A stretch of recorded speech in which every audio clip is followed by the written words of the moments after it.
শুনুন, আমাদের দাবি একটাই যে সেগ্রিগেশন যে কোনো উপায়ে করতে হবে আপনাকে। তো যেহেতু উনি 7 তারিখে যে আমাদের মিটিং ছিল ইন্দোর স্টেডিয়ামে, সেটা আপনারা সবাই জানেন, উনি শুধু প্রতিশ্রুতি দিয়েছেন এবং উনি আমাদেরকে মিথ্যা প্রতিশ্রুতি দিয়েছেন। উনি কিন্তু শিক্ষা দপ্তর থেকে এসএসসিকে চিঠি পাঠিয়েছেন যে নতুন পরীক্ষা নেওয়ার জন্য।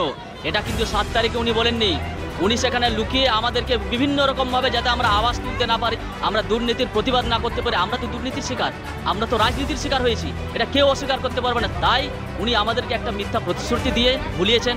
এবং আমি নিজে সেখানে কথা বলতে চেয়েছিলাম মুখ্যমন্ত্রীর সাথে, কথা বলতে দেইনি। আমি মুখ্যমন্ত্রীকে জিজ্ঞেস করেছিলাম, দেখবেন যখন জিজ্ঞেস করেছিলাম তখন আমাকে জিজ্ঞেস করেছিলেন যোগ্য না অযোগ্য জিজ্ঞেস করছিলেন, তখন আমি বলছিলাম, তখন পুলিশ আমাকে টেনে হিঁচড়ে বাইরে নিয়ে চলে যায়, আমাকে বলতে দেওয়া হয়নি।